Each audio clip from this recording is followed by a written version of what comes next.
Everyone, welcome to the September 14th, 2020 Troy City Council meeting. I'll call the meeting to order and ask for the roll call, Ms. Dixon. Mayor Baker? Here. Councilmember Abraham? Here. Councilmember Brooks? Here. Councilmember Chamberlain-Krenga? Here. Mayor Pro Tem Hamilton? Here. Councilmember Hoderick? Here. All present. Very good. First on the agenda, certificates of recognition and special presentations. We have a few certificates this evening, so I will start. First one is C1, Proclamation in Recognition of Constitution Week, September 17th to the 23rd, 2020. And I will read that into the record. Whereas September 17th, 2020 marks the 233rd anniversary of the drafting of the Constitution of the United States of America by the Constitutional Convention, and whereas the events that led to the signing of the Constitution of the United States of America by the delegates of the Constitutional Convention on September 17, 1787, significance for every American are honored in public schools across the nation on September 17th as Constitution Day.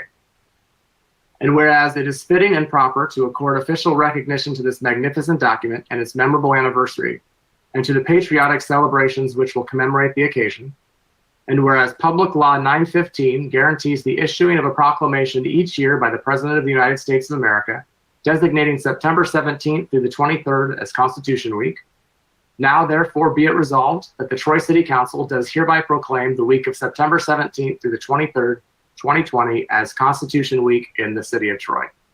It's signed and presented this 14th day of September 2020. Next on the agenda is C2, Proclamation to declare September 2020 as National Recovery Month in the city of Troy. And I will also read that into the record. Whereas substance abuse recovery is important for individual well-being and vitality, as well as for families, communities, and businesses. And whereas according to the Substance Abuse and Mental Health Services Administration, in 2018, an estimated 20.3 million people aged 12 and older needed substance abuse treatment. And whereas we will continue to educate and raise awareness of the risks and potential harm associated with prescription drug misuse, we believe everyone facing substance use disorders deserves the benefit of recovery.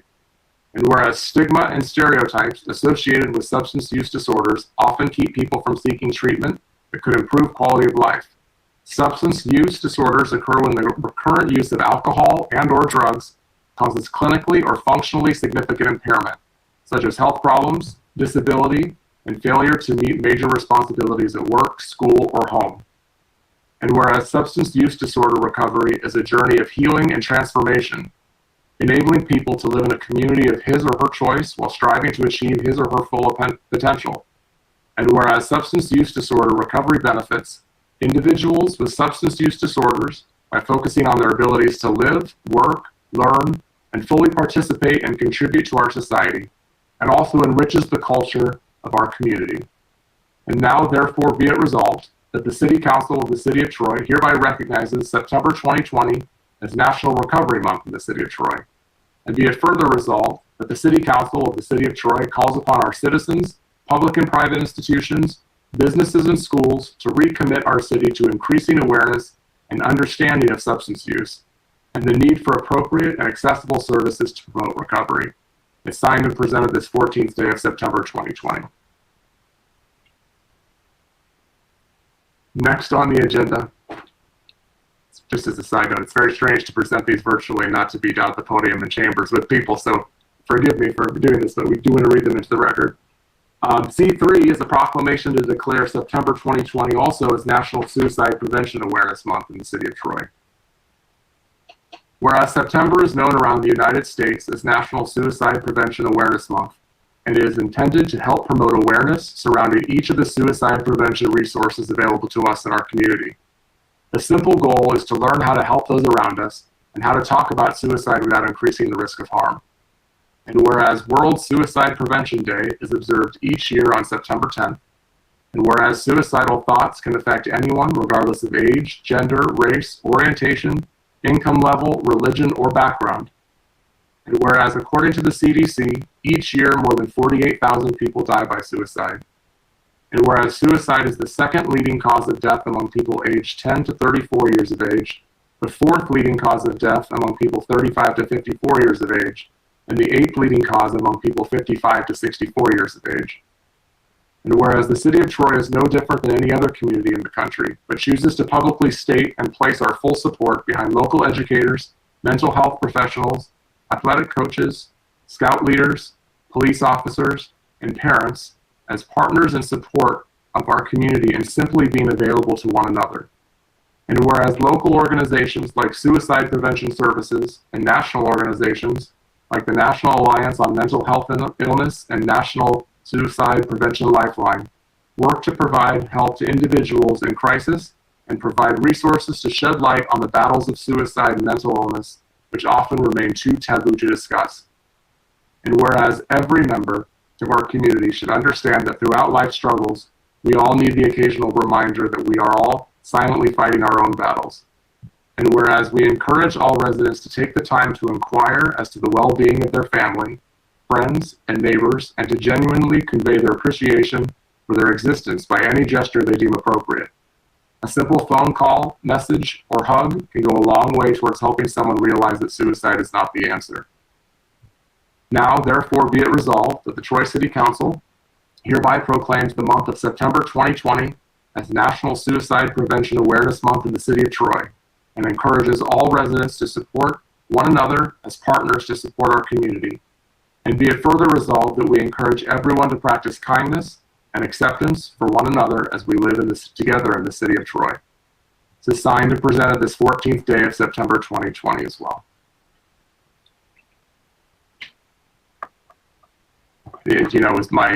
Bethany, my wife, is a marriage and family therapist, and we often talk about mental health awareness and mental health issues, certainly at home, but we've talked about it at City Council a lot. I know it's on a lot of people's minds as we're in 6 months of COVID and the changes that has brought to all of our lives, and certainly as we enter into the fall season with the holidays coming up are traditionally a typically difficult time for many people. So please look out for your neighbors, friends, and family. Remember that, like the proclamation said, even sometimes a small gesture can make a big difference. It may seem like nothing to you, but it can go a long way to helping somebody and maybe even saving their life.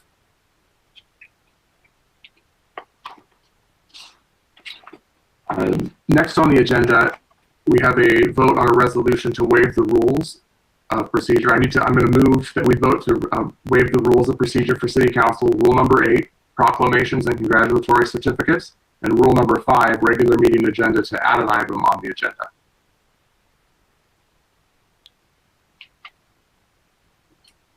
Support.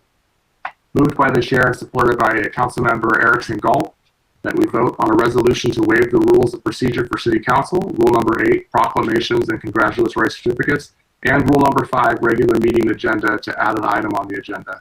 And I should say that adding that item on the agenda was a late submittal that was submitted to us late today. Also was posted to the city's website late in the afternoon as well.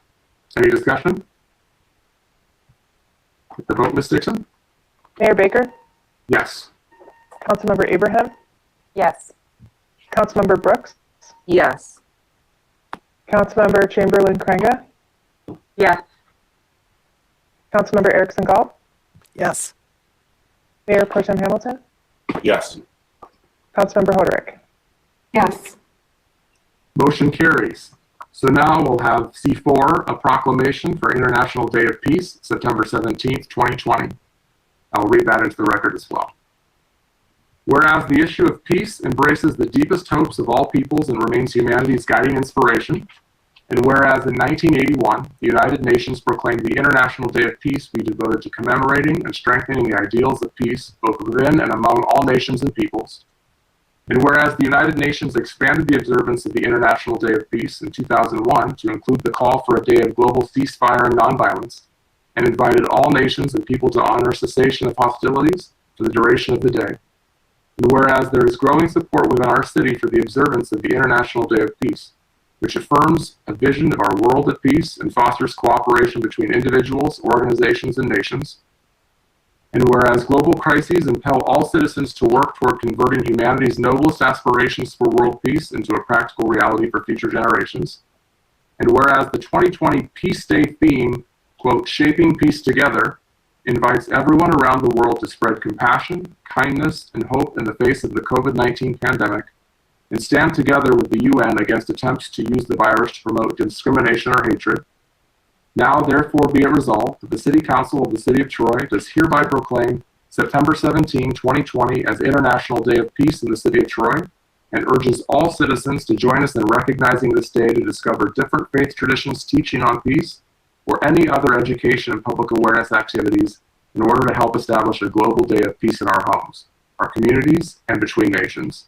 And be it further resolved that the City Council urges all government agencies, organizations, schools, places of worship, and individuals in our city to commemorate the International Day of Peace, including joining the Troy Interfaith Group at their monthly meetings and events held virtually for now.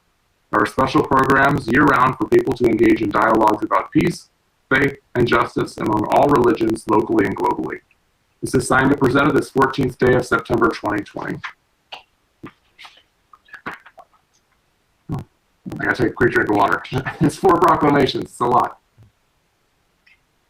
All right, that concludes our agenda for C special presentations and certificates of appreciation. There are no carryover items this evening. There are no public hearings this evening either, so we move on to public comment. As a reminder, public comment while we're meeting virtually is submitted either an email or by leaving a voicemail. By 4 o'clock on the day of the meeting, the email is publiccomment@troymi.gov, and the voicemail phone number is 248-524-3302. With that, City Clerk Dixon, or is there any public comment to either read into the record or play into the record this evening? Thank you, Mayor. Yes, we do have a few emails and we have one voicemail. First email is from Steve Ferrier. Camp Thai has been storing 2 igloos in the south parking lot for months. Why are they now required to move them to the patio, thereby taking up valuable seating space? If the city wants the restaurant to survive, they should be more flexible. Big government, again, shows how inflexible they can be. Public comment number 2. Now this is from Dave Matson, who's a resident of Troy, but there were also 2 other public comments on the same topic that were received, but the residents subsequently requested that their public comments be submitted to council privately because they did not want their personal financial information, you'll see why I'm saying that, personal financial information read into the record during the council meeting. So just so you know, there were 2 other public comments that I emailed to you earlier. This is from Dave Matson. Hello, so I am emailing today hoping to get approval to not be charged a late fee for my summer's taxes. I went to the city building today to pay taxes, water bill, to find the building was closed. I contacted the treasurer's office and they provided this email address. Unfortunately, during these times with everything going on, it was an oversight that the taxes and water bill were not both due on September 15th. The 4.5% late charge is another extra bill that I would like to avoid. I have been a citizen of the city of Troy for the past 12 years and have not missed a tax payment. I am asking for this one-time waive of the late fee. It would be very much appreciated. Thank you. Public comment 3 is from Lisa Bika-Grodsky. Welcoming Week, September 12th through the 20th, 2020. As a member of Global Troy Advisory Committee, we strive to make our Troy community a welcoming place for all. 3 years ago, Troy became a Welcome City member, and we have celebrated Welcoming Week in 2017, 2018, and 2019 by bringing together our residents at the annual Troy Family Days Festival during International Day, promoting it on stage and at information table. Since all of our community events have been canceled in 2020 due to the COVID-19 pandemic, I'd like to remind our City Council and Mayor Baker, even during this difficult time, of the importance to continue the spirit of Welcoming Week by acknowledging our past efforts to ensure Troy residents that Troy today remains inclusive and resilient, even during a time of social distancing, achieving collective prosperity for all. Thank you for your continued efforts of building strong connections for our citizens. And we have one voicemail.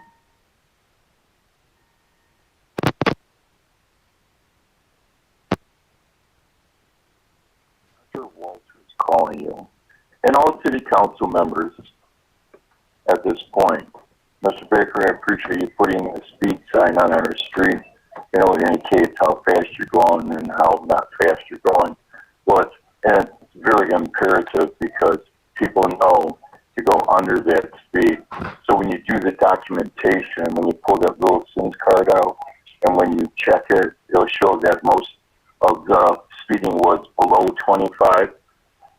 Here's my problem. Everybody knows, even when Mr. Slater was in office, this has been occurring for a while. So you're not the first puppy in the puppy mill, to know this. It's a known fact that when people see this, they go below 25 miles an hour. Any smart person, even a stupid person, would know not to go above it. So it's really unimperative for it to be here because everybody knows this. It's been going on for days, weeks, months, and when Slater was in office. Here's a suggestion.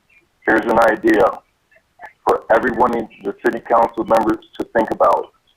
Putting speed bumps on Boyd Street, coming off from International Academy and Baker Junior High. That will solve not only the problem, it will solve every single phone call and every comment that I have sent to you. So do you think for 1 minute that I'd like calling you a little boy, an immature man who's only 40 years old? I'd be calling my daughter that. She's a woman, though. So understand, Mr. Baker, speed bumps will solve the problem. If you put speed bumps on Boyd Street, problem solved, I will never have to call you again. Ever. Because you eliminated a problem that's been festering from the school, from International Academy. So that's a recommendation, Mr. Baker, and to every city council member there. We can get a petition and have the speed bumps put here. So why do that? So, Mr. Baker, I'm asking you and all the city council members, put speed bumps on Boyd Street so we don't have our residents coming out into the street and stopping people from speeding. Problem solved. Speed bumps are a problem that is solved. It solves so many things. If Detroit can do it, we can do it. If other cities can do it, we. That's 3 minutes.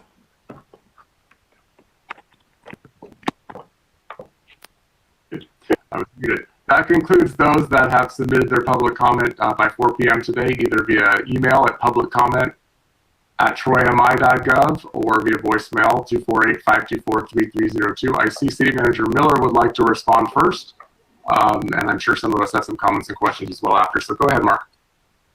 Thank you, Mayor, and good evening, members of council.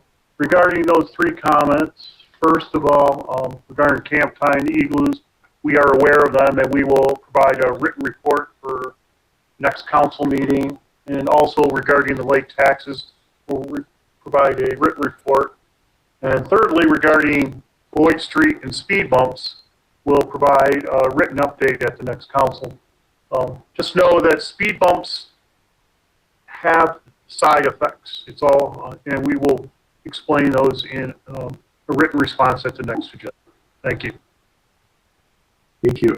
Quick follow-up. I know you said you do a written report, but do we have the ability as a council to waive those late fees, or is that something written into the charter or dictated by state law? Looks like city attorneys. Yeah, it's written in the charter, and so no, you do not, based on the charter. Okay. I thought that was going to be the answer, but I'll look forward to that report. Did anybody else have any comments or questions relating to public comment? Councilmember Chamberlain Kranga. Thank you, Mayor. On a side note, I also have some neighbors who are interested in exploring a speed bump option. So I've also been communicating about that. So we'd be interested to hear the results of that conversation. But what I wanted to comment on was to really thank resident Lisa Vikagrodsky for her timely public comment. It speaks to something that I was going to address kind of later in the meeting regarding the late agenda item, which pertains to the Welcoming Week proclamation.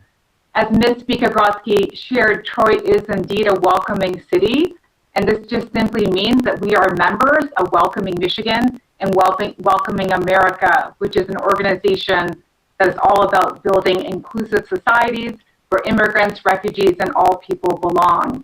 And I had the honor with Ms. Vika Grodsky to serve on our Global Troy Advisory Committee that brought the membership recommendation to council in 2017, and it unanimously passed then back in 2017. And I know we have 3 members on council.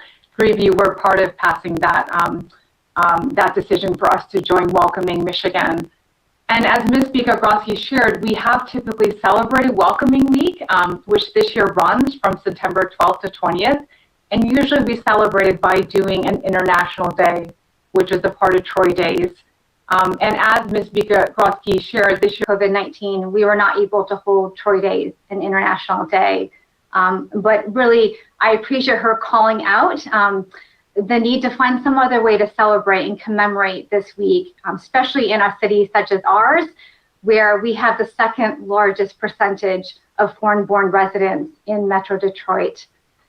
I think I would encourage us all to just heed what Ms. Vika Grodsky shared about calling us to find a way to celebrate Welcoming Week. And I think one small step is would encourage all of us to support a proclamation that I wanted to put forward, just thinking of all those I've stood with on Global Troy.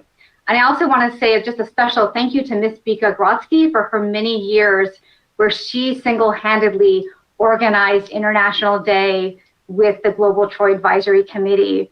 Her service embodied the very best of what it means to be a welcoming city in Troy. So I want to thank you, Ms. Vika Grodsky, for everything. It's been such an honor to serve with you. Thank you. Anyone else have comments related to public comment this evening? Okay, I thank you, City Manager Miller. You covered pretty much everything with those reports and the speed bumps and everything as well. Appreciate that. It helps. Next on the agenda is postponed items. There are none this evening, so we move on to regular business. I1 is board and committee appointments. There are no mayoral appointments and no city council appointments this evening, so we move on to I2, board and committee nominations. I have a couple mayoral nominations this evening to the Downtown Development Authority.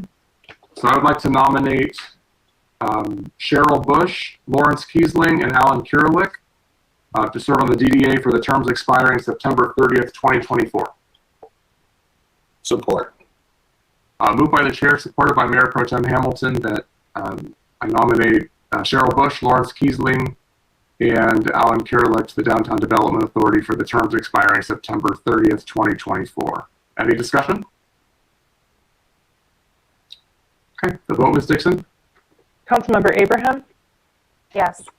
Councilmember Brooks? Yes. Councilmember Chamberlain Krenga? Yes. Councilmember Erickson Galt? Yes. Mayor Pro Tem Hamilton? Yes. Councilmember Hoderick? Yes. Mayor Baker? Yes. Motion carries. That concludes mayoral nominations this evening. We next move on to city council nominations. I'll turn it over to Mayor Pro Tem Hamilton. Thank you, Mayor. To the Historic District Commission, I would like to nominate Suzanne Forbes Dicker for the term expiring March 1st, 2023. Support. Moved by Mayor Pro Tem Hamilton, supported by Councilmember Chamberlain Kranga.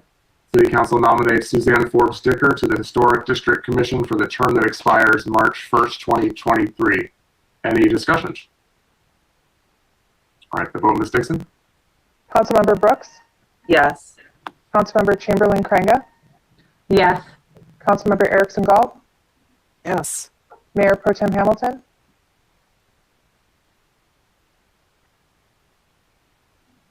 Yes. You said Oh, okay. Councilmember Hoderick? Yes. Mayor Baker? yes. Councilmember Abraham? Yes. All right, motion carries. Mayor Pro Tem? Yes. To the Parks and Recreation Board, I would like to nominate Kelly Martin and Casey Calusi for the terms expiring September 30th, 2023. Support. Support. Moved by Mayor Pro Tem Hamilton, supported by Councilmember Brooks, that City Council nominates Kelly Martin and Casey Calusi to the Parks and Recreation Board for the terms expiring September 30, 2023. Any discussion? The vote, Ms. Dixon. Councilmember Chamberlain Krenga? Yes. Councilmember Erickson Galt? Yes. Mayor Pro Tem Hamilton? Yes. Councilmember Hoderick, Yes. Mayor Baker, Yes. Councilmember Abraham, Yes. Councilmember Brooks. Yes. Motion carries. That's all this evening, Mayor That's all. Protem? That's all I have today. Thank you, Mayor. Very good. That concludes I2. I3, there's no request for closed session this evening. So we move on to I4, revisions to the City Council Rules of Procedure. This will be introduced by City Attorney Lori Drake Bloom. Lori. Yes, thank you, Mayor. And each year, when we have a change in council composition, we review our rules of procedure, the council rules of procedure. The last amendment was done November 11th of 2019. The one thing that we need to do, and the reason why we do this every time there's a change in the council composition, is that we do a rotation of the mayor pro tem, and that is set forth in your rules of procedure. And we need to include Councilwoman Chamberlain-Krianga into that. So the proposed rules for your consideration would amend paragraph 1, that is the mayor pro tem rotation.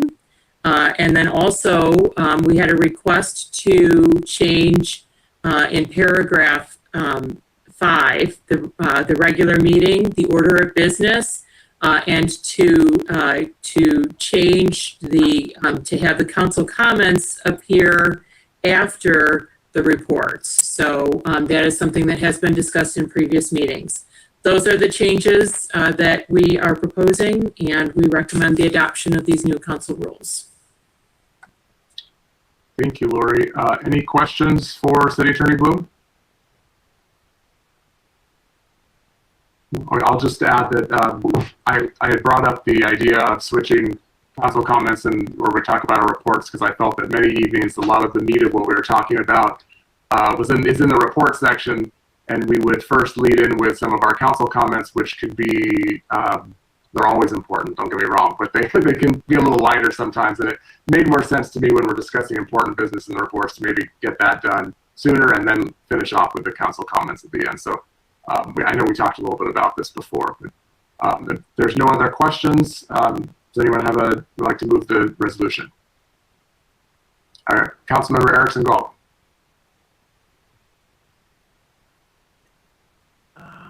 Wait a minute, disappeared from my screen. Okay, I would like to move I4 revisions to the City Council Rules of Procedure as printed in the agenda. Support. Moved by Councilmember Erickson Galt, supported by Councilmember Abraham, that we approve I4 revision to the City Council Rules of Procedure as printed in the agenda packet. Any discussion? Bring the vote, Ms. Dixon. Councilmember Erickson Galt, Yes. Mayor Pro Tem Hamilton, Yes. Councilmember Hoderick, Yes. Mayor Baker, Yes. Councilmember Abraham, Yes. Councilmember Brooks, Yes. Councilmember Chamberlain-Krianga. Yes. Motion carries. And just to clarify, City Attorney Bloom, those become effective immediately. And so this evening, our agenda will switch. We will do reports, any discussion on reports prior to council comments this evening on the agenda. Okay, correct? Yeah, that is correct, Mayor. The agenda booklet, however, has it the previous, we didn't want to be presumptuous. So the agenda booklet is different, but they are effective immediately. Very good. Thank you. Next on the agenda is I5, Request for Affirmation of Emergency Purchase and Agreement, Kent Communications, Inc., KCI, for Track MI Ballot Service. And this looks like it will be introduced by City Clerk Aileen Dixon. Thank you, Mayor. This request is a direct result of the communications that we receive every day from voters who are downright afraid that their ballots are not going to their ballots are not going to reach them from us, and that we are not going to receive their ballots back in time. And whenever that happens after the ballots have gone out, we're left with, we don't have anything really to say except, it must be lost in the mail. So in order to mitigate that problem and to kind of calm the fears of the voters, especially these days with the post office being in the news so often, we have signed on to Track My Ballot. That this service will allow us to see inside the postal system. So we get real-time tracking updates of where every ballot is within the postal service. And that means that 30,000 ballots that are going to be mailed out at the end of September, as soon as they enter the postal system, we will get an update. We'll be able to go into a portal, see exactly where all those ballots are. And then as they move through the postal system, even across the country, we'll be able to see exactly where every ballot is. And then likewise, when voters mail their ballots back, we will be able to go into the system and see where those ballots are within the postal system. And if voters have their email addresses or cell phone numbers on file with the clerk's office or in our voting system, they'll get text updates of where their ballots are within the systems, much like when you order from Amazon or something and you get an update saying, you know, your ballot is, or your package is in, you know, this state or something. It's very similar to that. If someone does not have their email address or phone number on file, or if they don't want that type of update, we would still be able to answer those questions for voters when they call, instead of just being stuck with, you know, it's lost in the mail or we don't know where it is. And I wanted to clarify about the emergency purchase need. While this service does not exceed the $10,000 limit, we did need to ask the city manager to authorize administratively for us to sign the agreement, because of the tight timeline that we are working with between the August election and the November election. I did extensive research on this company, and I spoke to clerks that have used the service in August. I spoke extensively to the vendor, and I feel very comfortable with this company and with this service. And we needed to move quickly in order to be able to have everything in place that we needed to, so that our ballots would be ready to go at the end of September when we're distributing them to voters and mailing them out. So that's why we had to have the emergency purchase. City Attorney Bloom. Thank you, Mayor. I just wanted to also add that pursuant to the agreement, that there is a 10-day opportunity to cancel the contract. So should council not approve this agreement, then that is something that we can easily cancel.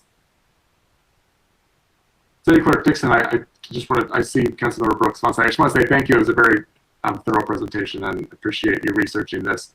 And we'll talk a little more maybe in the discussion section about it. But Councilmember Brooks, did you have a question? Yes, one quick question. This, just to clarify, this is only for the November 2020 election, correct? Not any future elections? Right. So this cost right now, this agreement, we've signed on to the agreement, but we can cancel it with 10 days notice. It's a $250 per year fee to have the service. If we decided that we did not want it, we could easily cancel it, and we would not be out any money. You pay as the election comes up. So at this point, we would only be paying for the November election. If we decided we didn't want the service anymore after the November election, we can cancel it.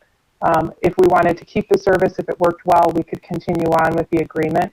But there's very low commitment as far as an ongoing service agreement goes. Mayor Pro Tem Hamilton. Thank you, Clerk Dixon, for, again, being on the cutting edge of finding solutions to issues we run into when it comes to our most fundamental right of voting. My question is, how will residents know they have this option? Are we going to provide literature within the absentee ballot envelope that describes this option, or will there be other social media or separate mailings to inform the voters that they have this option to track their ballots? So we're limited as to what we can put into our absentee ballot envelope. So there will not be anything in the envelope. However, we will be doing social media. We will be promoting this. I've already done newspaper interviews with reporters discussing that this service was available. And we'll be, we're going to make sure that people know. It'll be on the website. And anyone that has questions is more than welcome to call us and clarify the information, or if they wanted to check to make sure that we had their email address on file or something, they can call us and we will confirm all of that information as well. Thank you. And I think this is also a good opportunity to mention the other program you put together. It's actually mentioned in the agenda item that on Saturday and Sunday, September 26th and 27th, from noon to 4 p.m., you're providing a drive-through ballot pickup option for anyone that has requested an absentee ballot but doesn't want to get it mailed on the 29th or 28th or what, I think it's 28th. And I'm one of these, and I plan to come on Saturday the 26th and pick up my ballot ahead of time. So this is a great option to people that are concerned about their ballot getting lost in the mail. Just stop by City Hall noon to 4 p.m. Saturday or Sunday, September 26th or 27th. Say hi to me if for 5 minutes I'm there, and pick up your ballot. Thank you again for this. This is a fantastic option. Thank you, Mayor Pro Tem, and thank you for mentioning that. We have gotten a great response so far to the announcement for that service that we're providing, and I keep saying that it's an all hands on deck situation in the clerk's office because we're all going to be working that day to try to get as many people helped in the time that we have as possible. And we've set it up so that if someone wanted to completely avoid the mail, it was entirely possible that that voters would be able to do that. They could pick their ballot up on that Saturday or Sunday, they could vote it, and then they could return it to one of the 4 drop boxes that we will have available by the end of September. And as a reminder, our polls are also open on November 3rd. All precincts will be open as well. So don't want to forget that part as well. Yes. It's not just limited. And if I can say to that point, we do have plans for all 31 precincts will be open. They will have all of the PPE, hand sanitizer, all the election workers will be on staff. They will all be wearing masks. There'll be social distancing reminders. We're going to have our precincts safe and comfortable and clean and ready for voters, whoever wants to vote in person. Thank you. And I'm sure we'll mention it probably, let's see, one more meeting this month, and we'll talk about it a few more times prior to the election. But really, City Clerk Dixon, I gave an interview a couple days ago, and I was just singing your praises in your department for everything that you guys have done over these past few months to work through the August primary, and now as you prepare for an even bigger election in November. I was talking to somebody who lives on the other side of the state, and they had heard about your drive-through plan for this weekend, and they thought that was pretty amazing. So you're definitely doing innovative and exciting things for Troy, and you're doing it, I know, because you love your job and you love what you do, and you want to make sure that the residents of Troy have the rights to vote safely and securely, and you're doing what's right by our citizens. So I really appreciate that as well. And I actually I forgot we're in the middle of a resolution, but I have a question about that. It's kind of to Mayor Pro Tem Hamilton's point. Is it an opt-in service to have text or email updates? Meaning, or will they, if you have that information already, will it automatically be generated for them? If we have the email address on file, it will be they'll have to opt out basically, unless they have not provided us their email address. We don't necessarily have everyone's email address because it's a field on the application to register to vote. It's a field on the application for an absentee ballot, but not everyone completes it. So it's not that we have everyone's email addresses, but if we have their email address, they will get text updates or email updates. If we don't have that information and they don't receive an email update, but they want to, they can contact us and provide their email address and we'll add it. Likewise, if they get an email update and they don't want one, they can contact us and we'll remove their email address. Okay. And is there a way for the 30,000 plus people that have ballot requests already out for them to check that information online or something to see what information you have, or is it the only way for them to, I don't want you getting inundated with thousands and thousands of calls right away. But that's why I asked if it was opt-in or opt-out. So for those of you watching at home that are confident that you provided your email address or cell phone number, the default position is that you will receive those updates. So correct? I just want to make sure I'm saying that right. Yes. Okay. If we have... Okay. No, that's fine. I just want to make sure. But if you're not sure, if you want to add it, you didn't, please make sure to talk to the clerk's office and they can include you in that system. Although the time, we're getting close to that first mailing, so. Right. The easiest way to check to see if we have your email address on file is to email elections@troymi.gov, and we can look up your record and let you know. And for obvious reasons, we don't publish people's email addresses, but we would easily be able to look that up and let you know. And if you didn't have your email address on file, we'd be able to add it at that point. Very good. Any other questions about I-5?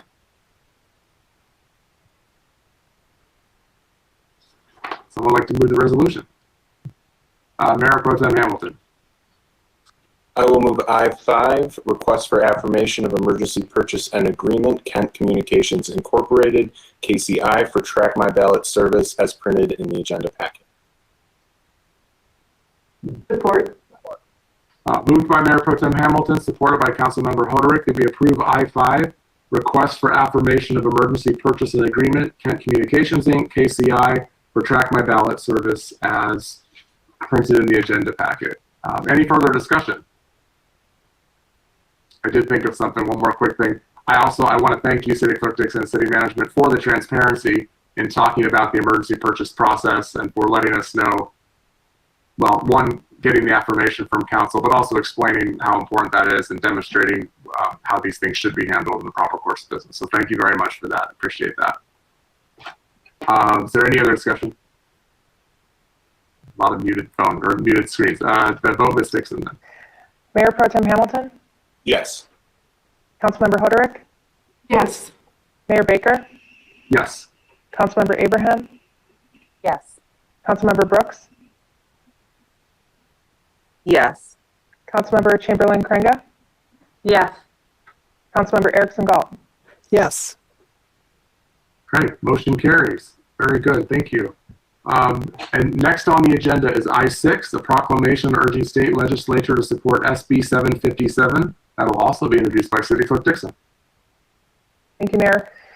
This legislation, Senate Bill 757, was introduced by State Senator Ruth Johnson back in January, before the pandemic, before we knew that we were going to be in this exact situation, in a response to the expectation that the presidential election was going to be overwhelmed by absentee voters since Proposal 18.3 passed, allowing no reason absentee. As you may know, I testified in support of this bill in front of the Senate Elections Committee, and I've been vocal about supporting some kind of solution for the expectation that we were going to have an overwhelming number of absentee ballots for the presidential election.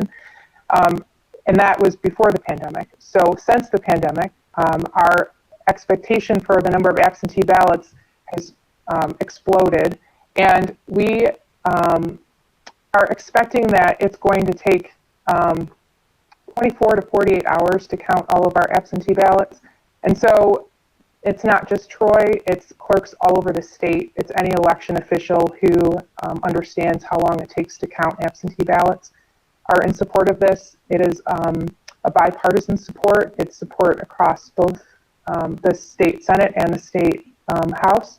And we're urging, this resolution urges the leaders of the state Senate and the state House to support Senate Bill 757 because it's a logical solution, it's responsible, and we believe that this is the safest way to make sure that absentee ballots are securely counted and allows us the most time possible to do that. What this bill allows is for the pre-processing to be done on Monday.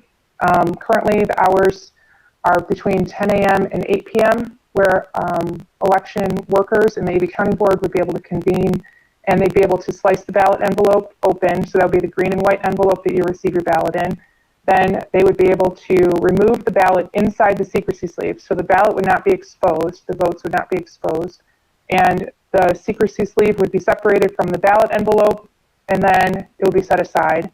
But it could be counted and batched, and those pre-processing tasks could be done on Monday. And then on Tuesday, the ballot would be removed from the secrecy sleeve and flattened, back-folded, and prepared to be scanned and tabulated. So that pre-processing work takes a long time to do. And if that were able to be done on Monday, then that would assure that on Tuesday, we would be able to complete our work by 8 p.m. Well, not by 8 p.m. We would still be there a little bit later because we can receive ballots up until 8 p.m.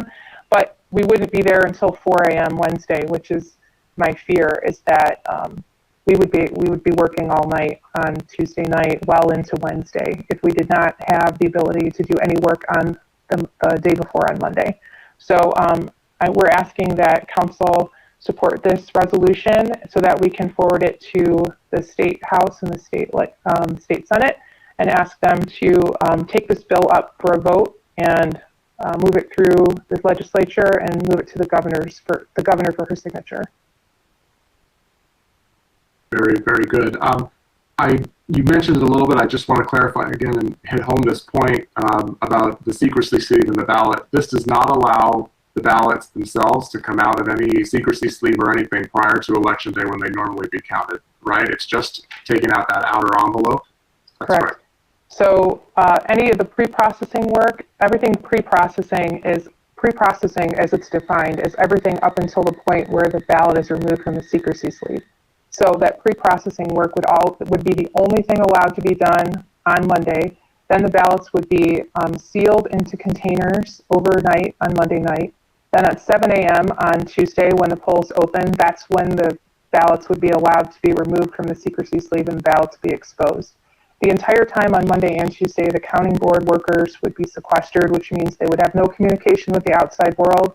And as I've kind of jokingly said before, they can't even go to the bathroom by themselves. They have to go in groups all the time. There's no communication at all allowed with the outside world. So there's no chance that information is going to leak out. And the ballots would not even be exposed on Monday to the people that are sequestered. They would stay in the secrecy sleeves and then be sealed in the containers until 7 a.m. the following day on Election Day. As a follow-up to that, Aileen, do you recollect off the top of your head on the August 4th primary when you had probably less than, well, I can't remember how many you had off the top of my head, how long it took you on Election Day before you were actually getting all of those outside envelopes taken off? We had 17,187 ballots on August 4th, and we finished all of our work by 2 a.m. And that was mostly because of the last minute with drop-offs for ballots. We had about 6,000 ballots dropped off between Monday evening and Tuesday evening. So with that, that's a pretty average ending time. The clerks that I spoke to of sizable comparable cities, they had their results, they had their stuff done 11:30 or whatever, but then they still had paperwork and stuff to do even after their ballots came in. So it's not uncommon to have election results come in midnight, 1 a.m. or so, and that's with half the number of ballots that we have sitting in our applications that we have sitting in our office right now. So right now we are looking at 30,000 ballots for November, and that's a pretty conservative estimate based on the numbers that we have right now before we've even sent one ballot out, and then what we expect to keep receiving, because we receive 100 applications a day or so still. And I keep saying this, I'm surprised there's anybody left in Troy that hasn't asked for an absentee ballot yet with the numbers of absentees that we have. But we're expecting an 85% turnout, which is 10% higher than we normally ever do in a presidential election. And from my estimates, it seems like 70% of those people are going to be voting absentee. Are there any other questions before we move the resolution and have discussion? Mayor Pro Tem Hamilton. I just had a comment that I read earlier, either on the Free Press or Detroit News, that they seem to be making progress on these bills, that they might come up to on a vote in the Michigan Senate. So I'm glad to support this resolution, and I hope that what I'm reading is right and that we do see this finally pass through. It's desperately needed. And thank you, Mayor, and whoever else brought this to the table, because it is vitally important for our clerk's office. Any other questions? All right, I'll go ahead and move I-6, Proclamation urging state legislature to support SB 757 as printed in the agenda packet. Support. Moved by the chair, supported by Council Member Erickson Galt, that we approve I-6 Proclamation urging state legislature to support SB 757 as printed in the agenda packet. Any discussion? I do have a quick one then. My understanding is this bill has already actually passed the Senate Elections Committee pretty overwhelmingly, and it very much has bipartisan support, which, as you know, these days is not a very common thing to say. So, and as a side note, we don't often wade into Lansing legislature here from Troy. That's not necessarily what we feel is the best use of our resources and our time at the council table. But if it is something that affects our city and our residents, we're not opposed to doing that. I think you see that here. This is something that Mayor Pro Tem Hamilton mentioned it earlier about your most important right, the right to vote. And there are we care very much about the safety and the security and the access, the availability for people to vote. And this resolution supports something in Lansing that will make our residents feel safer and more secure about their voting, will allow our city clerk and her staff and her team and her volunteers to do things in a way that isn't going to keep them up all hours of the night, which goes to a whole other aspect of potential safety and security. And you know, I've talked to Rochester Hill City Clerk Tina Barton quite a bit about this, and you know, I know City Clerk Dixon and Tina have a good relationship and talk frequently, and I know that, you know, they talk to Senate Leader Mike Shirkey, and you know, I think it's important for us as a community, as a city, to get behind this and to show our support as the largest city in Oakland County, and say, look, this is something that's important to us. Please, you know, anything we can do to help get it to that, you know, full Senate vote and get it to the floor, I think is really important. So, and again, as a bipartisan bill, you know, current State Senator Ruth Johnson, our former Secretary of State, you know, this isn't a Democrat or Republican issue. This has got support on both sides, and it is vitally important, I think, for us to have a successful election here in Troy, let alone the entire state of Michigan. And newsflash, Michigan is still a battleground state, and there will be a lot of attention here. And I'd like Michigan to be a state that isn't, you know, the laughing stock of the country, as we have to wait for weeks and weeks to get our results. If we could do it a little better and a little more efficiently, that would be great, I think, for all of us. And I think our support of this bill goes a long way to help that. So if is any other discussion? Don't see any. I know that Councilmember Abraham had asked some questions about this, and there's some good answers in there as well. So with that, the vote, Ms. Dixon. Councilmember Hoderick? Yes. Mayor Baker? Yes. Councilmember Abraham? Yes. Councilmember Brooks? Yes. Councilmember Chamberlain Kranga? Yes. Councilmember Erickson Galt? Yes. Mayor Pro Tem Hamilton? Yes. Motion carries. And I'm sure City Clerk Dixon will be sending that off to Lansing tomorrow. So very good. Thank you, Aileen. And thank you for all the information. Really appreciate it. Next up on the agenda is I-7, Standard Purchasing Resolution 2, Low Bidder Meeting Specifications for Trail and Pathway Paving for Phase 2. And I see Public Works Director Kurt Bovenstein is set to present, and he's popped up on our screen, so I'll hand it over to you, Kurt. Good evening, Mayor and City Council. Thank you, IT, for bringing up the presentation. As I'm sure most of you know, this is probably one of my favorite times to present, and I'm very passionate about the Troy Trails and excited to announce and request the contract to continue the trails and pathways through the city of Troy. Next slide, please. Just as a reminder to those virtually watching, the reasons why we're doing the Troy Trail. It was, again, a strategy in 2019 and requested by a high percentage in the Parks and Recreation Master Plan that was completed last year as a top amenity that our Troy residents would like to see. And then, again, Council committed its importance by budgeting $750,000 in the capital budget for continuing the Trails and Pathways program. Next slide, please.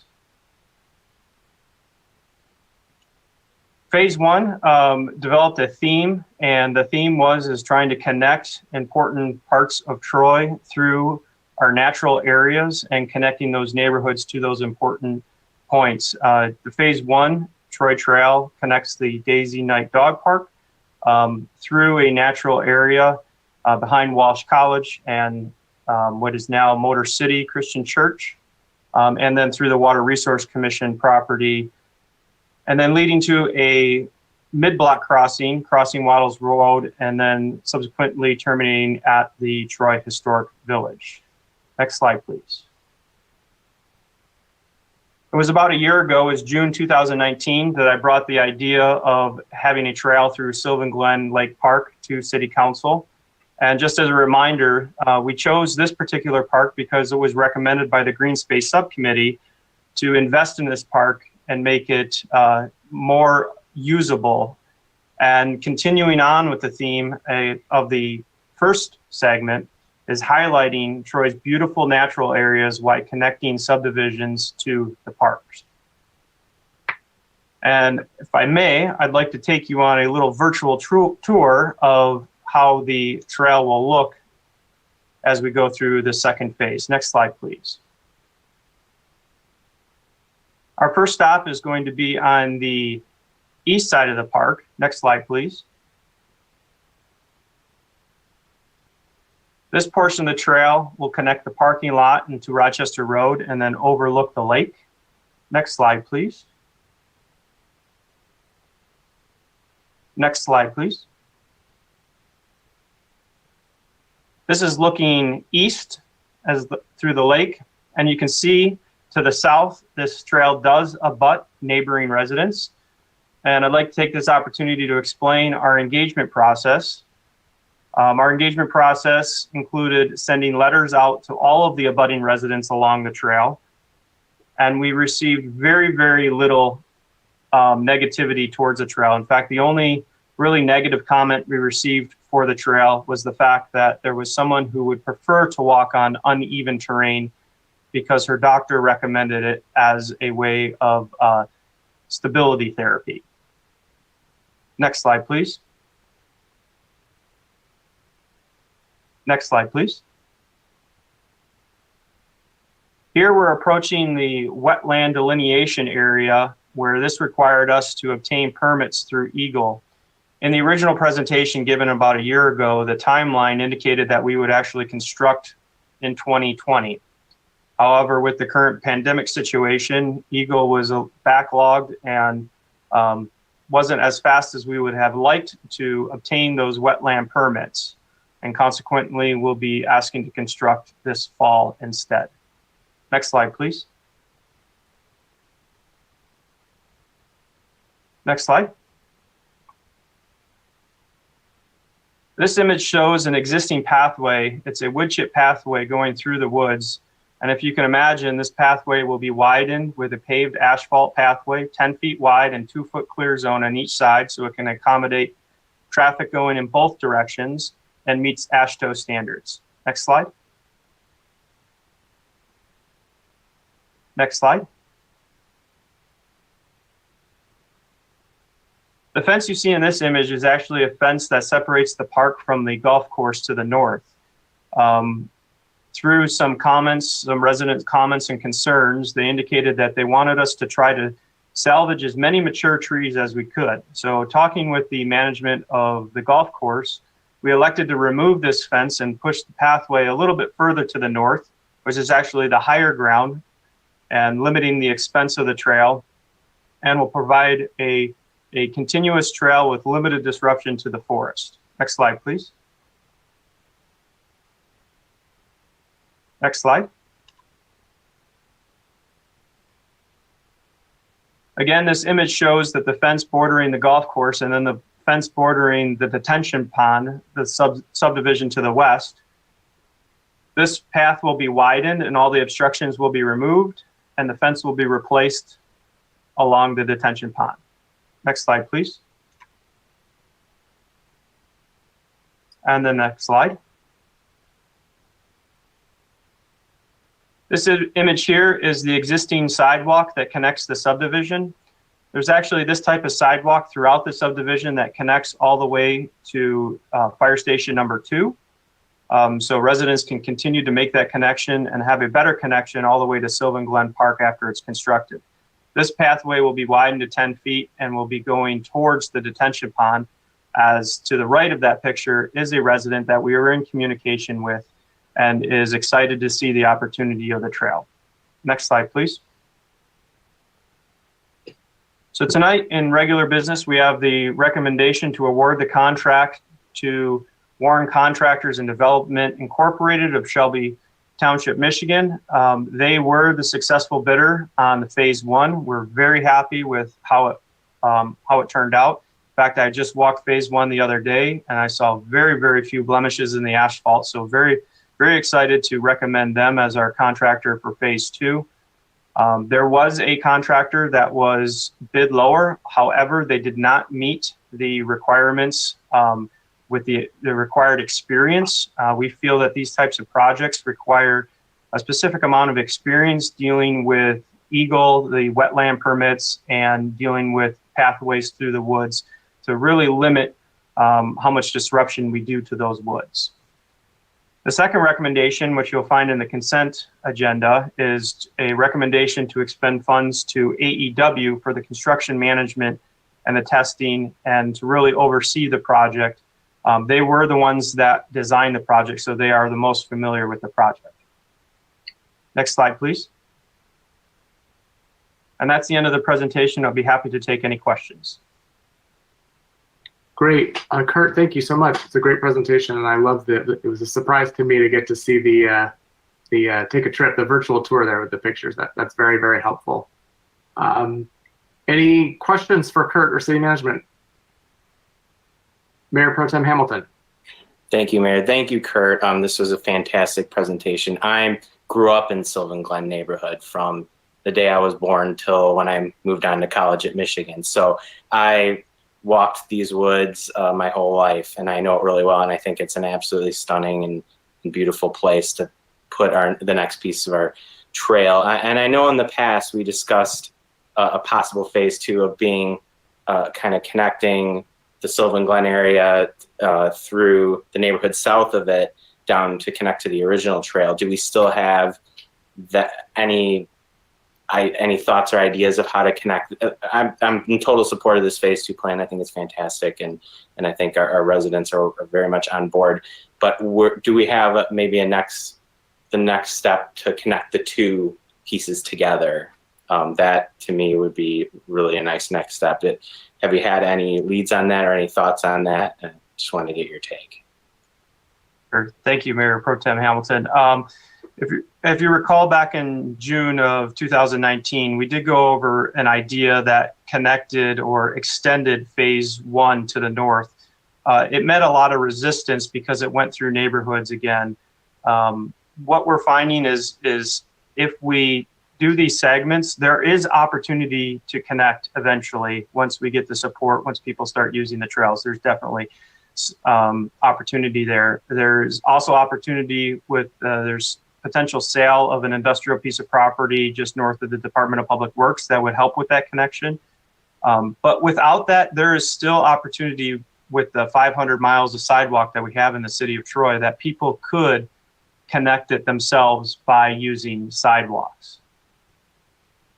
But we will continue to work and extend these trails and connect them where we have the residential support. Thank you, Kurt. Councilmember Chamberlain-Cranga. Thank you, Mayor, and thank you, Director Bovenstein, for that great presentation and for all the work that you and your team are doing to make the Troy Trail, to bring it to completion and make it a full vision.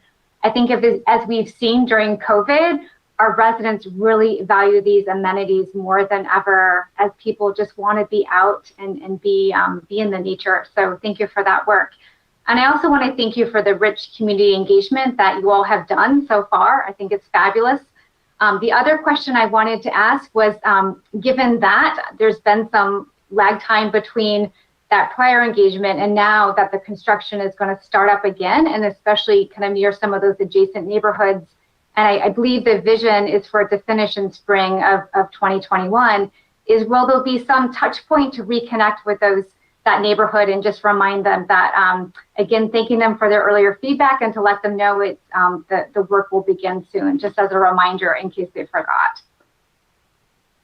Sure, thank you for the question. Absolutely, we'll re-engage those residents abutting the Sylvan Glen Park once we have a schedule from the contractor, how they're going to approach the project and what they can expect throughout the project. So assuming this passes tonight, it takes usually about a week to get contract books all together and the insurance. Then we'll immediately have a pre-construction meeting with the contractor where he's ready to go and hopefully be able to give us those data points where we can disseminate them to the abutting residents. Additional questions? I know Councilmember Hoderick had asked a question written earlier, and it was about the timing, and it looks like construction's about 11 weeks but weather is always weather, but so we're looking for a final grand opening in the spring of 2021, which means there'll be like an ice storm and something crazy whenever we schedule it. So we'll bring our ice skates and big scissors, and it'll be a lot of fun. But you know, Kurt, you said at the beginning of your presentation you love getting up and talking about these trails and pathways, and I actually know you do. You are very passionate about this and have done a great job, not only navigating different council members and councils over the past several years, but also really interacting with the residents. I've seen it firsthand, first as a resident, when I was running for council, that you and your team were having public engagement sessions at the community center, I think it was at the community center, about that initial trails and pathway system or leg that was going to go through my neighborhood at the time.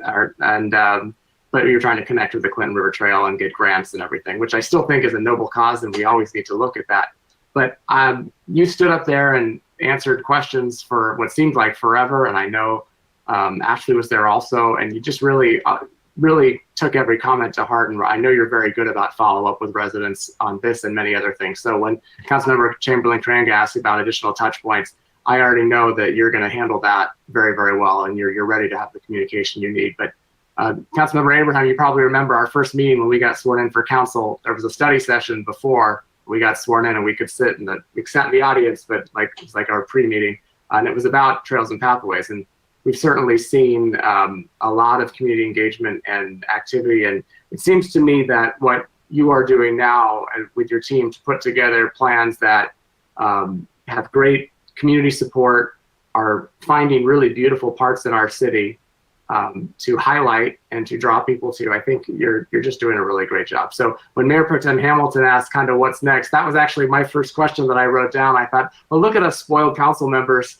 We haven't even approved this one. We're already trying to find out what's next. But I want you to know it's because we're very excited about the work that city management and you have done to get our trails to where they are now. And we love the idea of them continuing and growing for sure. So that was not a question at all. That was a comment. But I guess my question for you is, what's next? No, I know that there's other things in the works, so I'm sure you'll report us as necessary, and I know it's something you're constantly working on. Is that correct?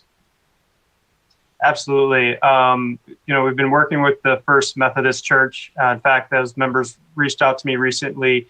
That would be connecting Livernois to the subdivision. The Livernois just south of South Boulevard, connecting that subdivision. Coincidentally, I probably don't get out as often as I'd like to, but we're holding public works staff meetings in parks, and gives us a great opportunity to look at parks and talk about them. And one of the most recent ones was at JC Park. And with the development going on to the north, I see that there's another great opportunity, because right now there is not a convenient way that residents in those new developments can get into JC Park. So that's another one that I would like to concentrate on and look at, and give some of the residents on the east side some exposure to trails and pathways as well. That's great. I know Councilmember Abraham often asks and says, there's a good reminder, hey, don't forget about that east side. It's important that we connect all parks and schools and residents. Right, Edna? You got that right. All right. Any other questions? Councilmember Chamberlain-Cranga. Okay, sorry, Mary. One more question just came to mind. I recall that Oakland County will have a parks millage that is up for a vote in November.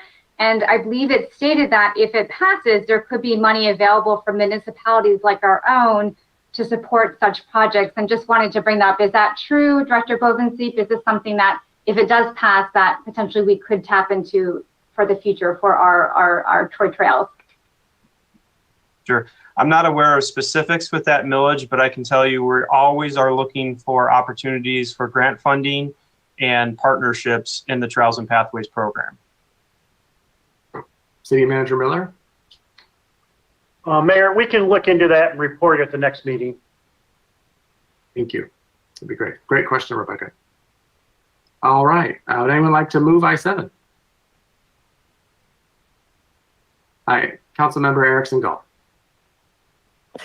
I would like to move I-7 Standard Purchasing Resolution 2, Low Bidder Meeting Specifications, Trail and Pathway Paving Phase 2, as printed in the agenda. Support. Moved by Councilmember Erickson Galt, supported by Councilmember Hoderick, that we approve I-7 Standard Purchasing Resolution 2, Low Bidder Meeting Specifications, Trail and Pathway Paving Phase 2 as printed in the agenda packet. Is there any further discussion? Councilmember Hoderick.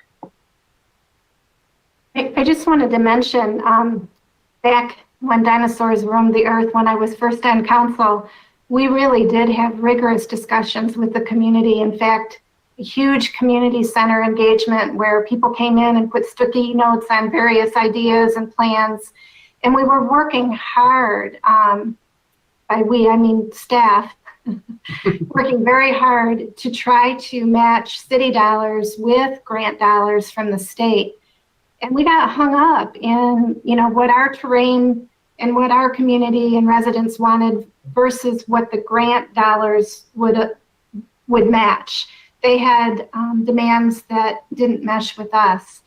And so, you know, I mentioned just this as background, having watched this evolve over, well, I've been 8 years now watching this closely, and even a little bit before that. What we've evolved to is organically having these trails. The opportunities present themselves. The logic kind of tells us what to do with each phase. Phase 1 was very well received, and now people can see that this phase 2 will do the same. And I just really want to be a voice of pragmatism in terms of sometimes when we do seek grant dollars, we lose local control, and we lost time. We lost a lot of time in trying to go forward with what made sense for our cities. So not that I'm opposed to matching grants or seeking grants, but I really applaud staff for the pivot they made eventually when it just became logical to do so, to find our way, to find our path to success for evolving these trails. Sorry, Mayor Baker. It really has been a lot of work, and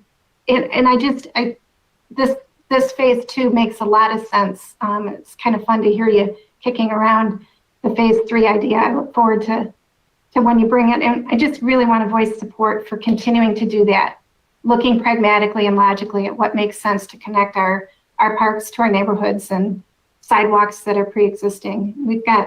Our amenities here are amazing already, and the connecting them is really fun to see. So thank you. Well said, Ellen. Any other discussion? Real quick, while I have Kurt on the screen, I was going to mention it later, but I was appalled by, I was at an event in Bowling Park, outdoor, properly social distance. Everyone, calm down.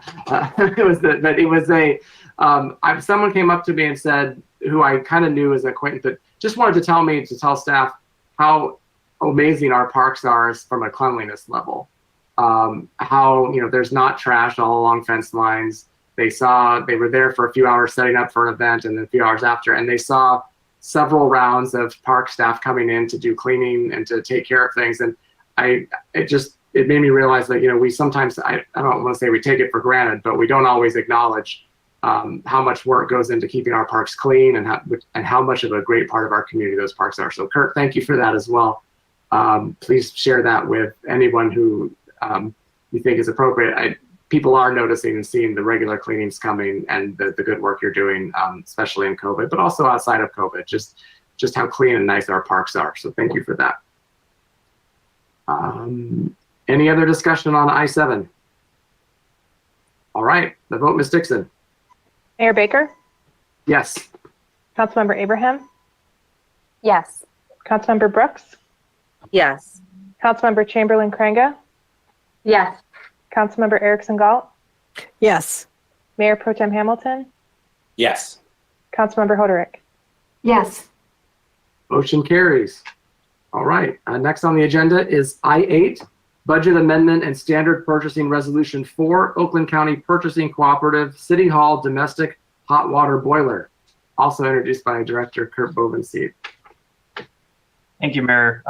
Maybe not as fun, but also equally as important, I think. So to give you a little background, the domestic hot water tank at City Hall that was installed in 1978 is very similar to what you have in probably your house. It's a hot water tank, but because of its size, it's classified as a boiler. And because it's a boiler, it requires state certification and testing. So the boiler has reached the end of its life. It began leaking, and fortunately it didn't affect a lot of people in City Hall because of all the remote work. This gave us the opportunity to look at other ideas, and I should mention that we knew that this was reaching to the end of its life. This wasn't really a surprise. We weren't expecting it to leak, but because of the initiative to look at City Hall and the space needs analysis that went along with that, we have delayed a lot of the infrastructure improvements to City Hall pending those results. And now with COVID, pending those results even a little longer to see what happens.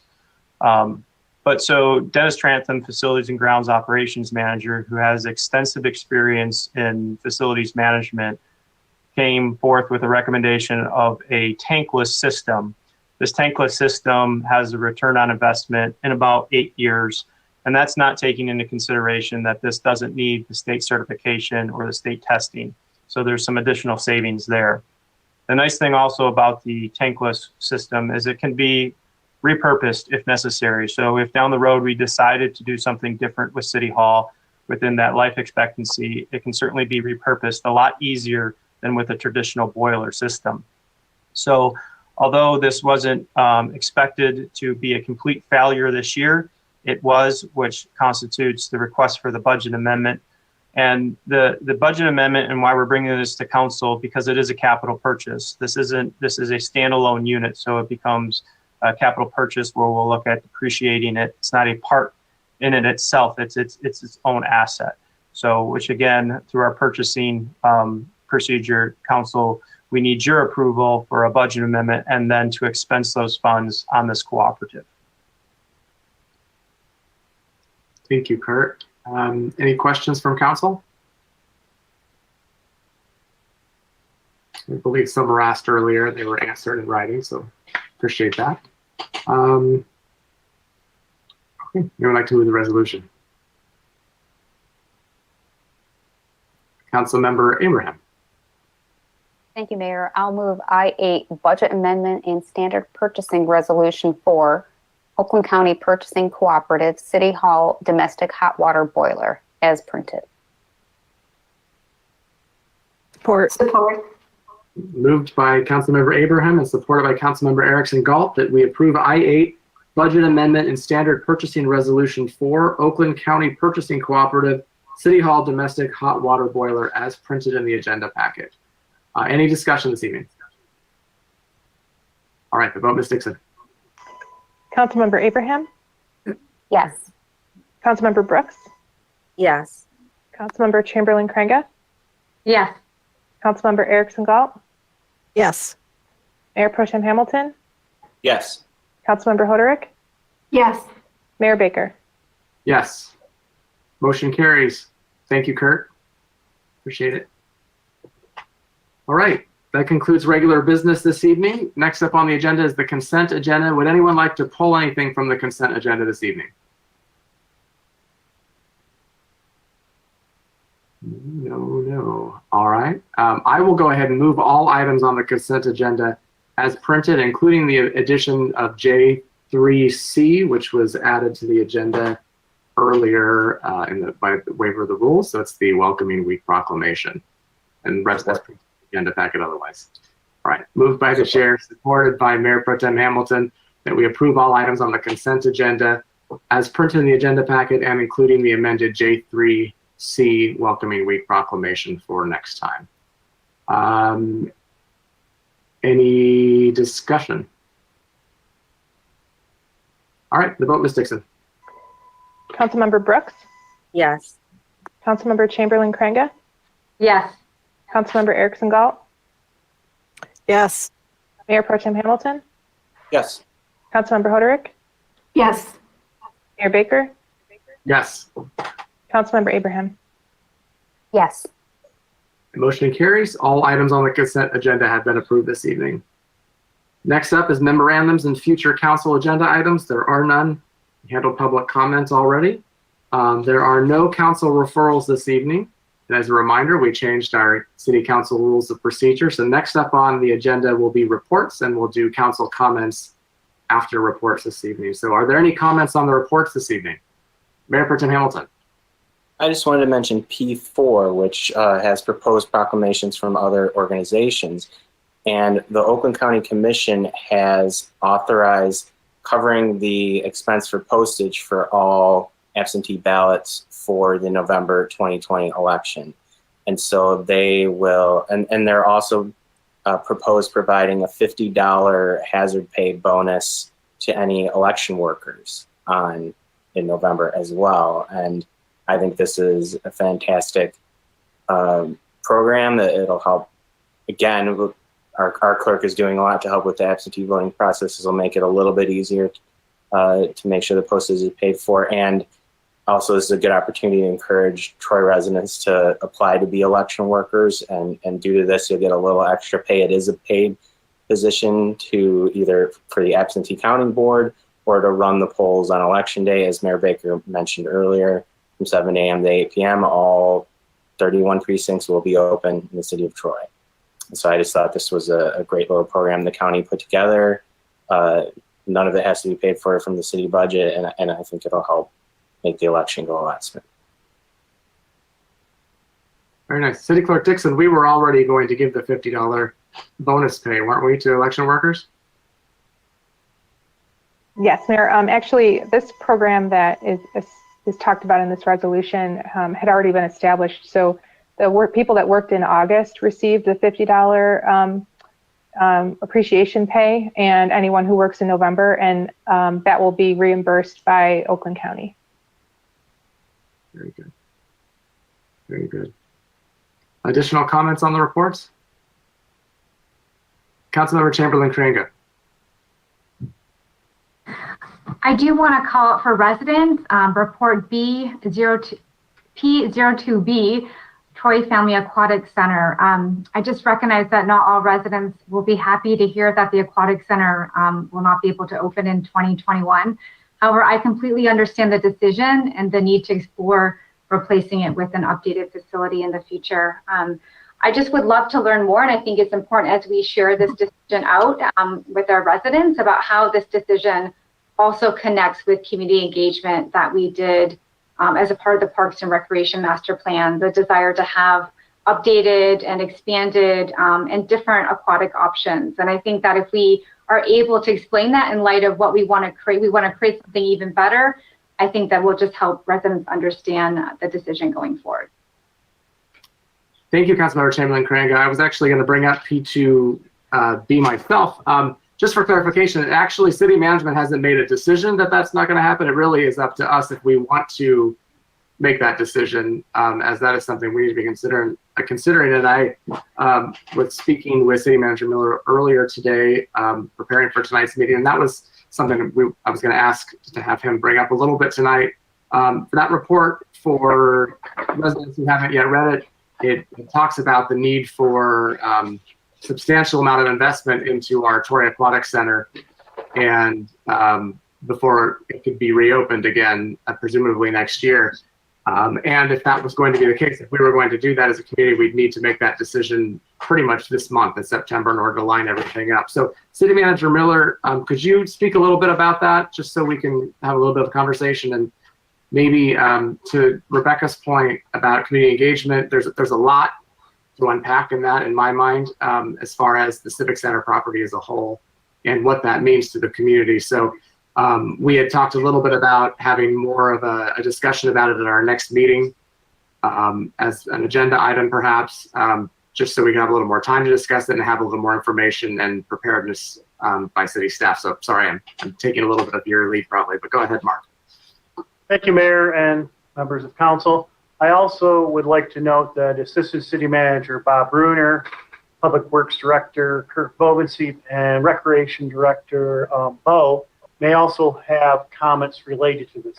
So over the past few years, we've really come to realize that as this facility ages, it's starting to become a money pit, basically.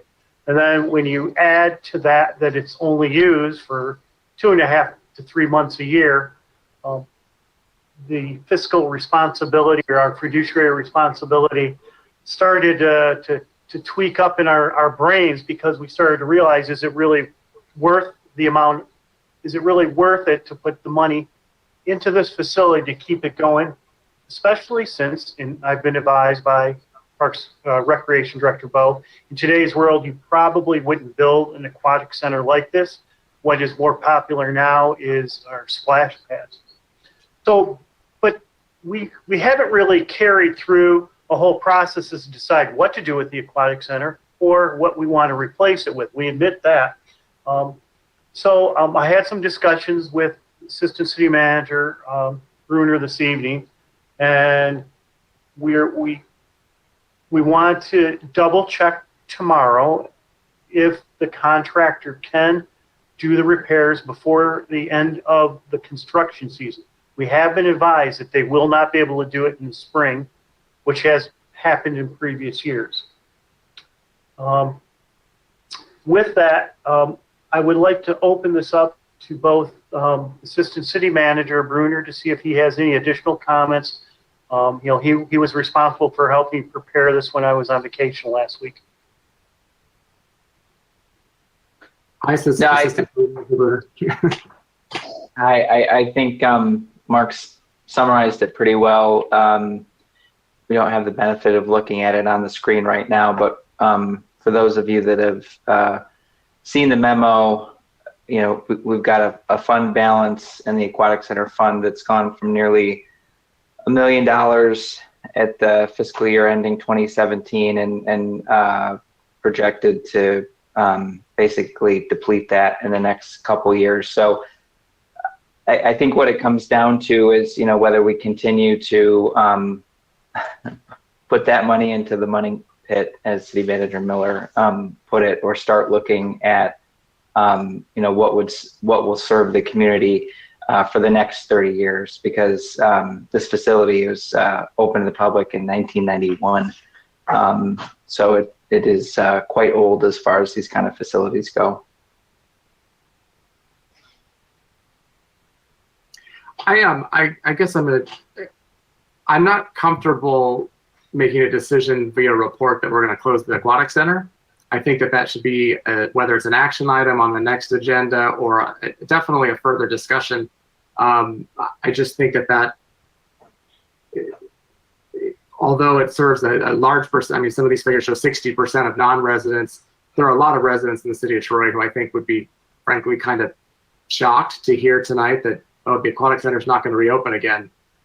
So I'm hoping that if council agrees and city manager agrees, that we can discuss it further next week at our next meeting, maybe have some additional questions and look at whether or not, you know, if there's, and some of the questions I have, I can't remember off the top of my head. I believe we just have invested some money in the Aquatic Center in the last year or two as well. I'd like to know some of those numbers and where we are. And I understand it wasn't open this year because of COVID and how that played out with the hiring and the maintenance that needed to be done. But to me, this is a much bigger decision than a passive read of a report is for our community. So I'd like to, if there's consensus, I guess, from council to have an action item or agenda item on the issue at the next meeting, which I understand is only a week away. It's a short week, short time period. But I think that would be beneficial for us on council, but also for the residents and the community as a whole, because I think they should have an opportunity to weigh in, especially if we're stuck. And I understand, Mark, you said that you were going to find out tomorrow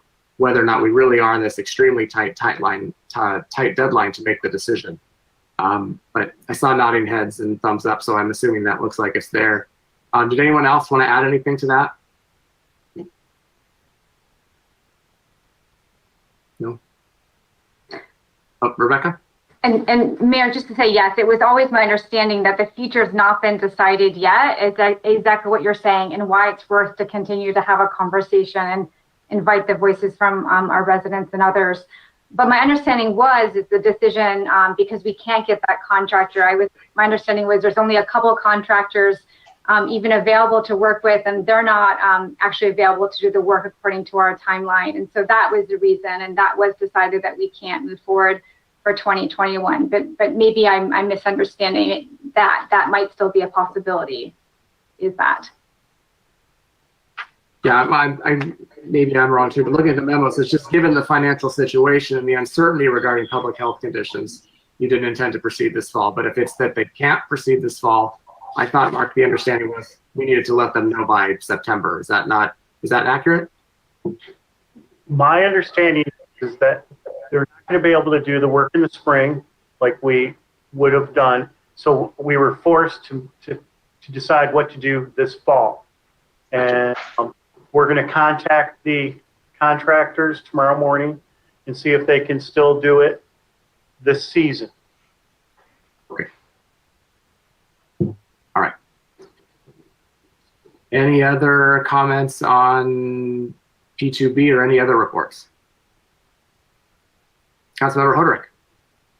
I just wanted to give a shout out to the letters of appreciation for everyone from the fire department to Safe Built to DPW, assessing department.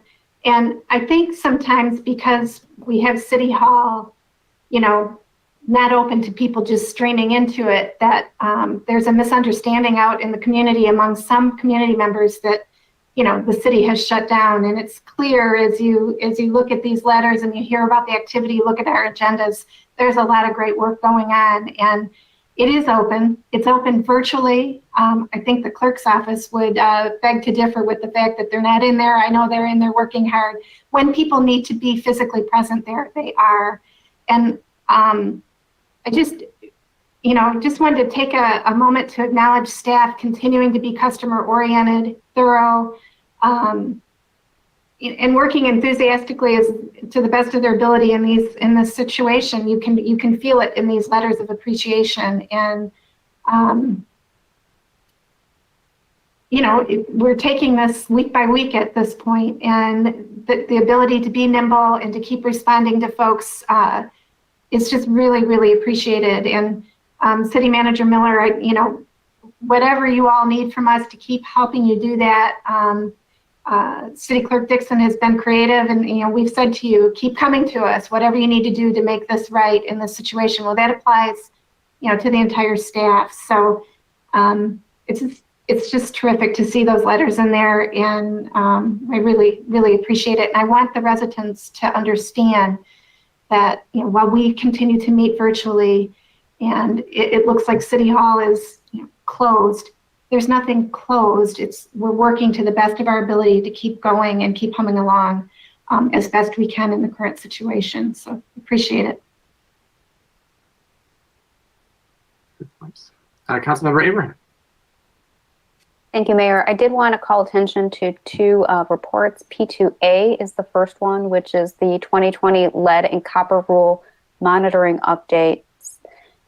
These days when we think of public health, we're normally thinking of COVID, but it really wasn't all that long ago where the Flint water crisis was going on, and that was the big public health concern of the day.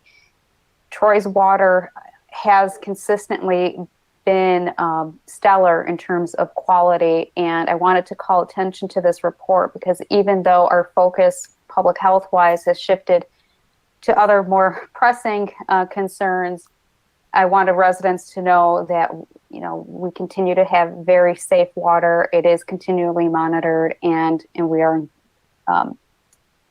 doing very well in that situation.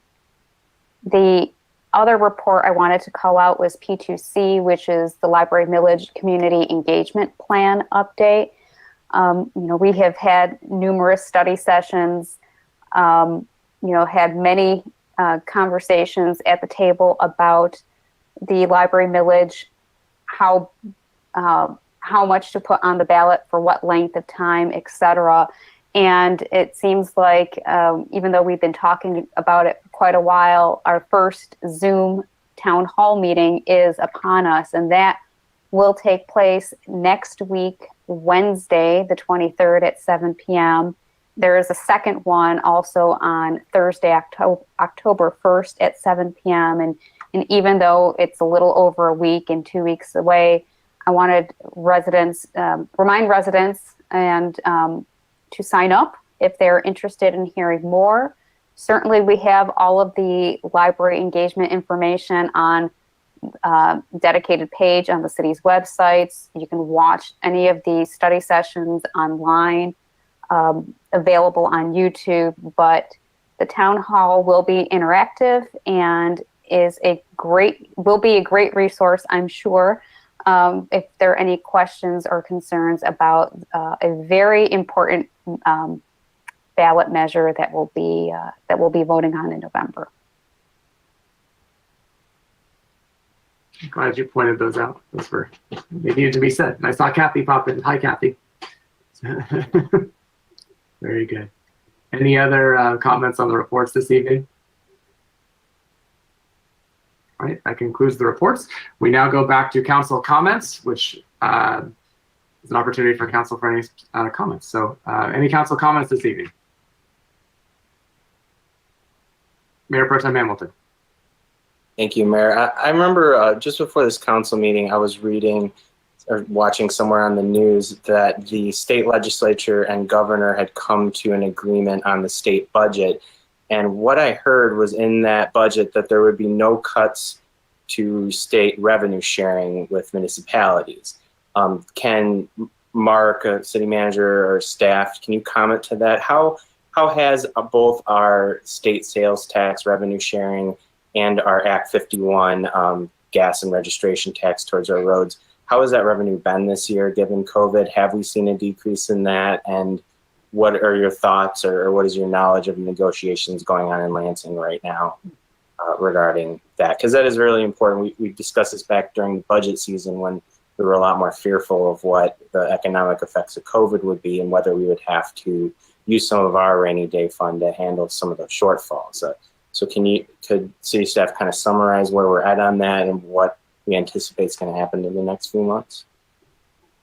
Mayor, just really quick, Chief Financial Officer Rob Melzak has been keeping his eye on this and reports to me, and he knows those numbers a lot better than I, and he's available to respond. Good evening, Council. Good evening. Just wanted to give you an update. The state in May came up with their numbers where we were going to have, approximately a 15% loss on our state shared revenue. They redid the numbers just recently in August, and the numbers are coming out a little bit better. So it's nothing material. I believe in the general fund, it's about $500,000. So that's not as material as it was earlier. The economy's just gone better. As it relates to state share revenue on an overall basis, constitutional revenue is the sales tax portion that they can't take away from us. The part that they were probably referencing, Mayor Pro Tem Hamilton, is the part that is the legislative part, and that's the part that I believe that they're at this point negotiated that they're going to keep in the budget. So that's good for us. That's minor for us. That's less than $700,000. So that's not that major for us. Still a lot of money. Take it. So. Right. Very good. But less than what was anticipated before. Have we seen as dramatic drops in state sales tax? I know that it's constitutionally fixed how much we get, but has the state sales tax revenue gone down significantly to where it's hurt us more than previous years, or where are we at on that sense? Yes, it's lower than last year, but not as bad as what they had forecasted in May.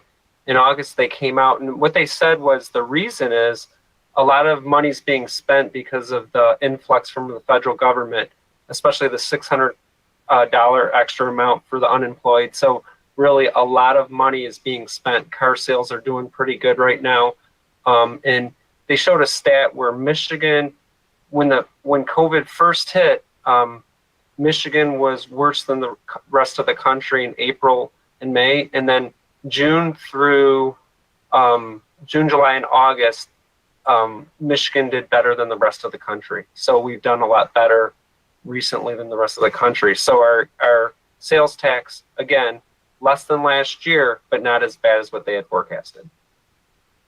Is there any further info on gas tax? I know that affects the dollars that we get to fix our roads and yes, that's also driven by the gas tax and Again, that's a little bit lower as well. I will get you the exact percentages, but again, same concept. August came out a lot better than what they were forecasting in May. So, roads are getting a little fuller now and stuff like that. So we won't be as impacted as we thought back in May. Yeah, if I get consensus of council, when we do get our 3-month interim financial report, which I believe we'll get, mid to late October, could we kind of get a comparison to previous years' quarterly revenue sharing in both those main revenue sources of Act 51 and state revenue sharing to get a sense of the difference and if whatever shortfall there is, how we're handling that? Absolutely. And the other big item will be the our recreation center. The revenue from that. That's the biggest one that we're losing money on. I'm assuming there's consensus from council on that, or I'm also assuming that Rob might have included that anyway. Because Yes. Good. But so win-win. So double good. So City Manager Miller, I see you trying to interject. Yeah, while Rob is talking about the state revenue sharing, why don't you talk a little bit about CARES reimbursement? Because although we're having state revenue reductions, we have other revenue opportunities, which Rob is coordinating those submittals. Correct. So the federal government, through the CARES Act, has given quite a bit of money to the state of Michigan and to our county. And so there's opportunities for us in several grants. The biggest one being there was a $200 million grant from the state of Michigan to all the municipalities, and it's for public safety. So we've put a submission into the state for $3.1 million for reimbursement. We will not get all of that because of the $200 million, the state from all the municipalities got a submission of $300 million. So it's very likely we'll get about 2/3 of the 3.1 million that we submitted. So that's approximately $2 million there, and we're going to find that out within the next couple weeks. We also have the hazard pay grant that you guys approved, I think last council meeting or 2 council meetings ago. And the state's delayed on getting that data to us because, again, they're overwhelmed. Their staff is overwhelmed, just like, a lot of staffs are right now, including ours. So we'll be getting that data from them too, and that submission was significant as well.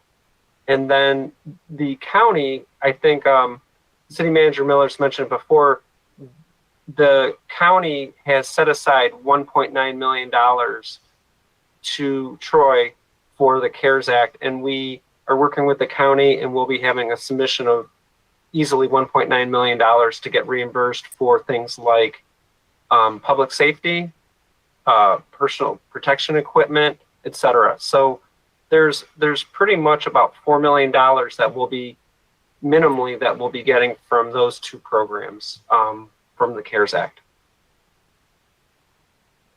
Thank you. That's great to hear. I have a sleeping baby in the next room, so I'm going to keep it a little quiet.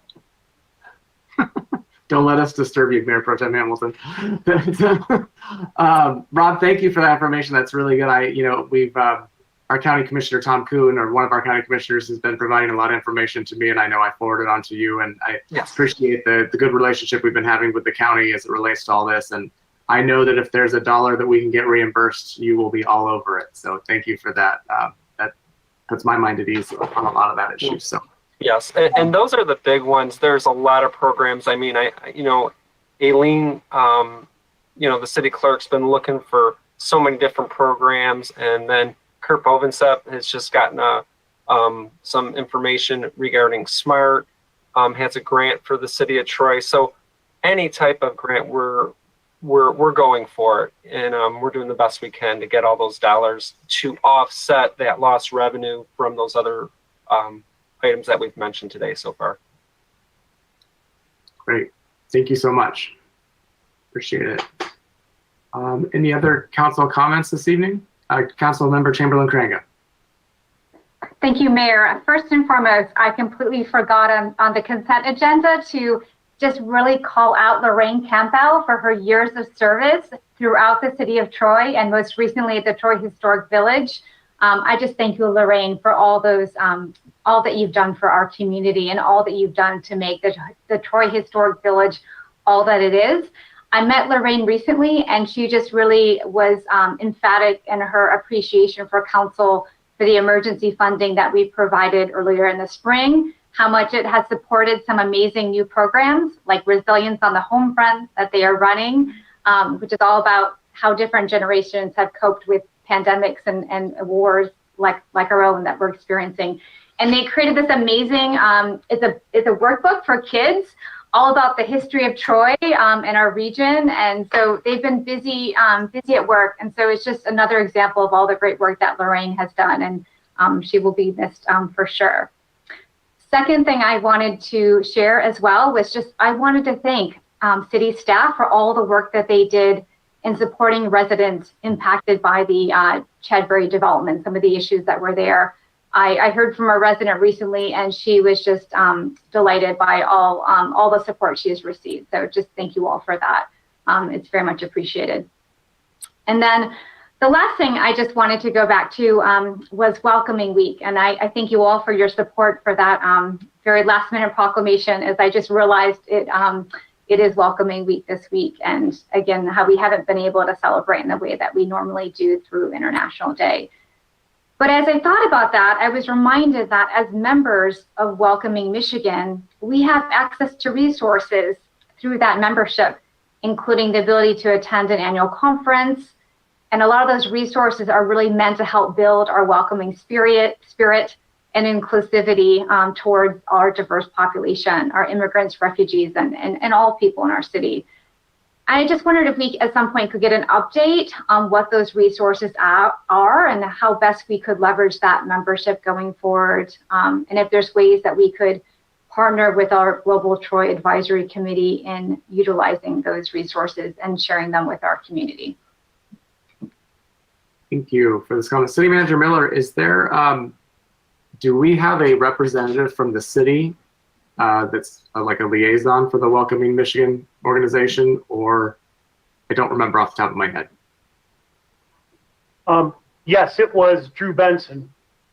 And just today, Bob Bruder was talking with the candidate who is scheduling, getting ready for a start date with the city of Troy, and she will be that'll be part of her responsibilities. Okay. We can report to council about what Welcoming Michigan, what that offers us and what gives us. We can report on that. Very good. Thank you.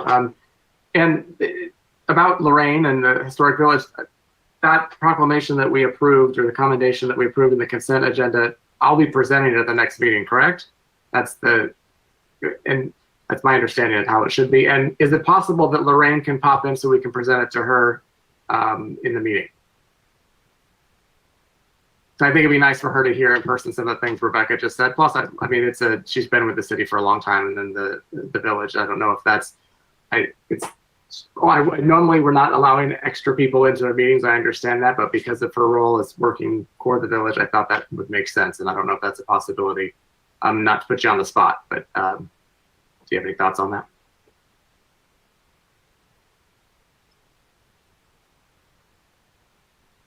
Am I frozen? No. Okay. Are you asking me a question? Yeah, I was just wondering if Lorraine could be included, if we could present that proclamation to her in the actual meeting at the next meeting. Right. First, I would want to review with the city attorney the temporary COVID rules of procedure. I'm not 100% sure it's permitted, but if it's permitted, I don't see why not. Okay. Well, how about we just look to your direction when the agenda packet comes out, assuming on Wednesday. Does that work? Okay, thank you. Appreciate that. Additional council comments? I just had a quick question. A couple people have approached me in the city, and for a number of reasons, I don't want to have a too in-depth conversation this evening about it. But I wanted to ask city management and city attorney if we have, or what kind of plan we're working on as it relates to our board and committee meetings that have been primarily, or for the most part, canceled throughout the COVID crisis. And I know that we received some communication that you're working on a plan, but I don't know if City Manager Miller or City Attorney Bloom could just give a brief update on where we stand with that and what our residents and developers can expect. City Attorney Bloom's unmuted herself, so we'll start there. Okay, thank you, Mayor. Yes, and I just, so we are bound by the state of Michigan's orders. And there is an executive directive, and it's 2020-02. And basically that says that all public bodies, departments, agencies of the state, including but not limited to boards, commissions, committees, subcommittees, authorities, and councils, must, to the extent practicable, consider postponing public meetings and or agenda items that may be deferred until a later time. So we have been under that order since March, that directive, since March 13th of 2020. Now the governor has issued Executive Order 2020-154, which does allow for an alternative means, virtual means, to conduct government business. We also are bound by the Safe Start Order, which is Executive Order 176. That goes until October 1st, which is the declared state of emergency. Under that order, in-person meetings are limited to 10 persons. Now, there are a couple of exceptions to that. But it's something that we will need to really hash out to see what we have that is pending, to see if we can move forward and still comply with all of the government regulations. So we do have a meeting set up. Again, we've been in constant communication, city administration. So we have been discussing this. We know that there are some developers that are asking to move forward. We also know that there are some persons who are requesting Building Code Board of Appeals meetings and Zoning Board of Appeals meetings. Those have not happened to date, but we do need to assess what is necessary to move forward, and also, again, what is allowed under the state's executive orders and directives. Okay, thank you, and I'm sure you'll be communicating with us as well as those others that have been requesting information on that as you move forward. As that relates to us as a council and our meetings, Councilmember Hoderick talked about us meeting virtually earlier and how well we're doing with it, I suppose I could say. I'm just kind of curious, other council members, we haven't talked about it in a while. Knowing what we know about the governor's orders and how we're doing, I mean, I kind of just wanted to touch base with everybody on this to see if there's a feeling that we need to give direction to city management to look at an alternative means for us to potentially meet in person, or if we should stay as is for now, or what your thoughts are on that, or if anyone's brave enough to issue any thoughts on that. Everyone's raising their hands. Oh, Councilmember Erickson Gall. Yeah, I know meeting virtually is not ideal, obviously. It's nothing we are hoping or wanting to do. But based on the governor's order with a 10-person maximum, I don't understand how we could possibly meet in person. I'm counting, 15 to 20 people on this call just tonight. And even if we cut it back to the bare minimum, I think we may still be exceeding the 10 people. So, I just don't see how we can have in-person meetings as long as those executive orders are in place. Councilmember Brooks. And thank you, Ann, for going first. Appreciate that. Councilmember Erickson Galt.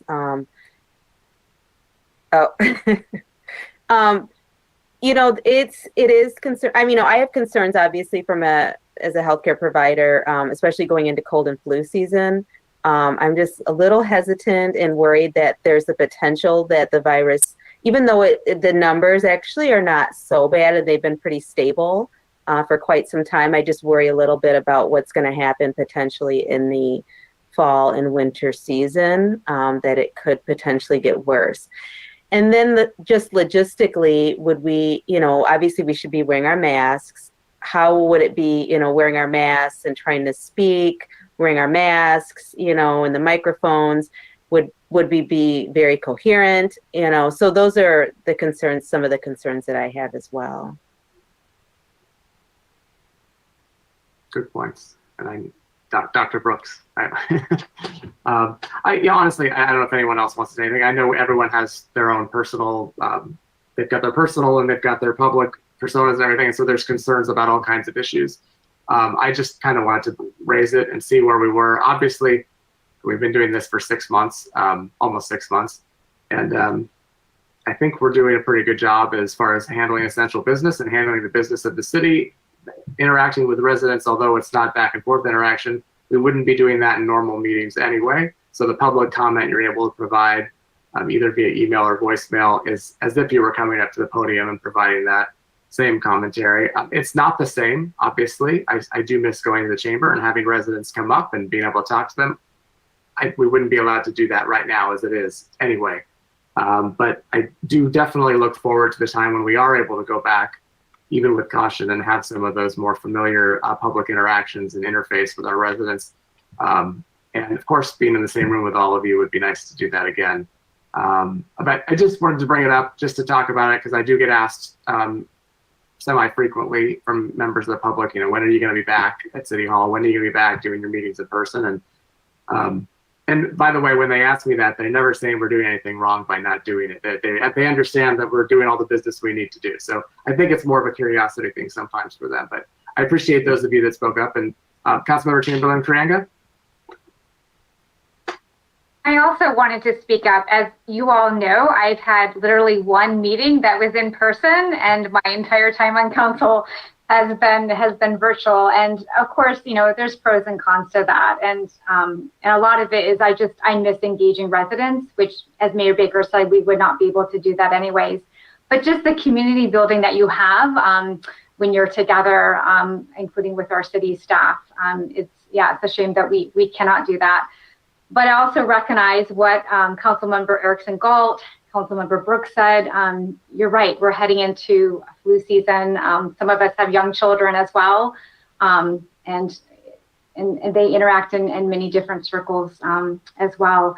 One thing that I have, an idea has come to mind, I do fear it may be a logistical nightmare for our city staff, was those orders, they look different when it's outside. And I do know of some municipalities who have attempted to do public meetings outdoors. It's very difficult when you have to film it and have a mic, which just may not be possible at all for our city council meeting.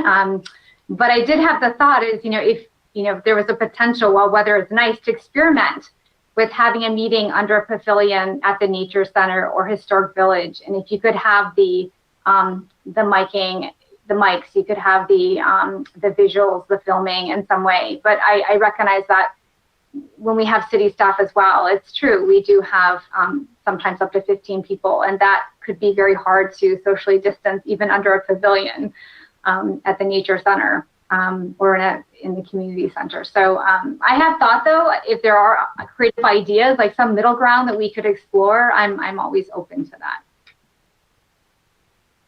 Thank you for those comments as well. Anyone else care to speak on it? All right. Any other council comments aside from that? All right, well, there's no closed session this evening, so we are ready to adjourn. So this meeting is adjourned. Thanks, bye everybody.